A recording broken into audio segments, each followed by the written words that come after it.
it's Alex. I actually did a poll on Twitter recently, and if you followed me on Twitter, if you don't, my handle is RemakingAlex. But if you follow me on Twitter, you might have seen the poll. I asked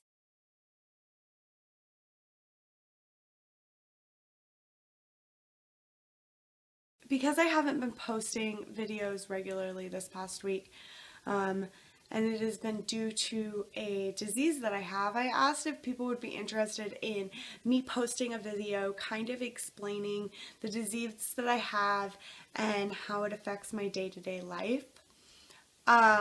So I'm going to do that for you today. I got 9 votes and everybody asked for me to share.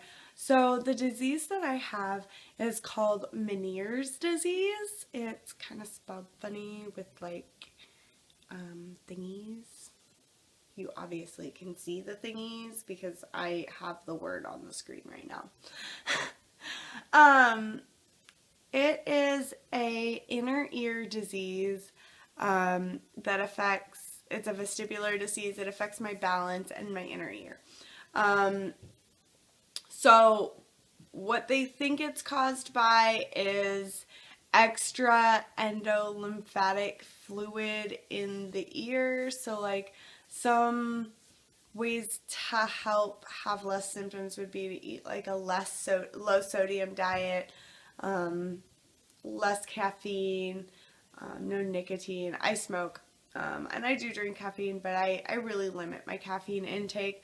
I drink a Red Bull and a half on New Year's Eve as my like celebratory drink, and it really sent me over. I was having attacks for about 3 days after because of that. So what the attacks consist of, it depends on which type of attack you're talking about. So some days it's a not dizzy day, and it's just these attacks where sometimes it's caused when I stand up too fast, but sometimes it just happens while I'm walking down the hall, or while I'm sitting in a chair, and it's like vertigo. I don't know if anybody's had that before, and like I immediately drop down to the floor. They call them drop attacks because if you don't drop down to the floor on your own, you will typically fall.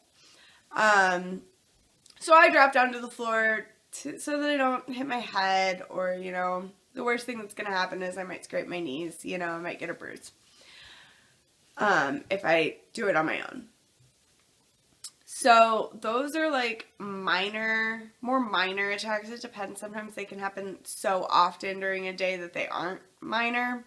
But that's what I consider a more minor attack. And then there's days like I've been having this last week, and I am dizzy all the time. I feel like I took like drugs or something. Like my face, like in this area, just feels like really full. My ears sometimes will hurt. And I also have fluctuating hearing loss that's caused by the disease. And that happens like all the time, whether I'm having an attack, whether I'm not having an attack, the hearing loss will just fluctuate.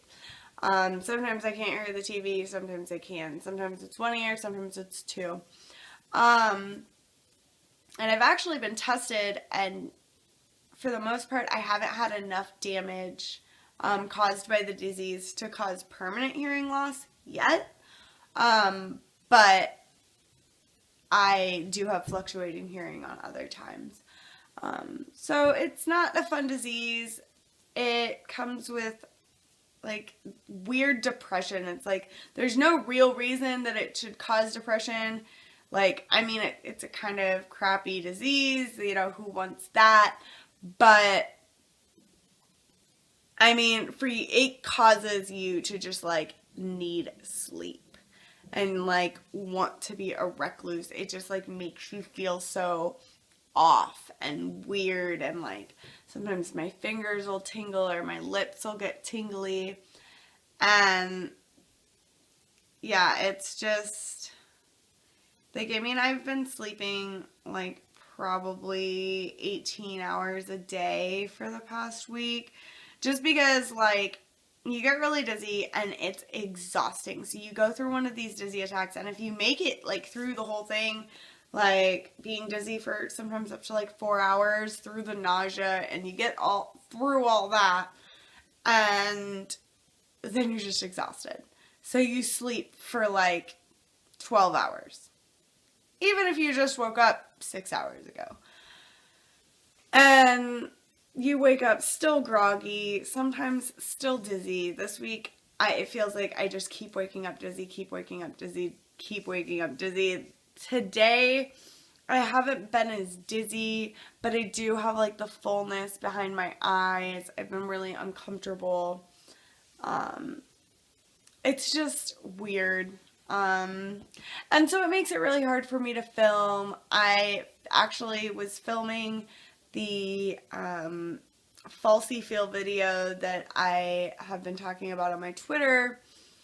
But I got through the video, and then we were about to like film the introduction and stuff. I didn't even get it filmed. I fell asleep, and I think I slept for like 16 hours. Because I did all that filming and the shopping beforehand through a dizzy attack, and I just wore myself. Gone.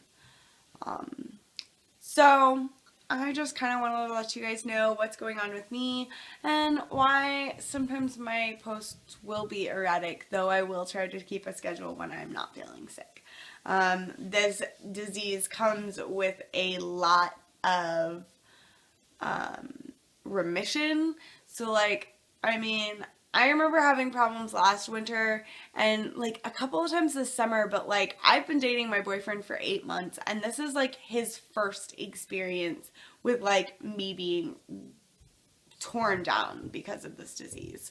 And so I can be good for a really long time, and it's amazing. So I just remain grateful for those other times, and I hope all of you are happy and healthy, and if you aren't, and if you have a chronic disease, know that like my thoughts go out to you and my prayers go out to you, and I hope that you can find a way to live your life that can make that chronic disease just a little bit easier. So I love you all. Goodbye.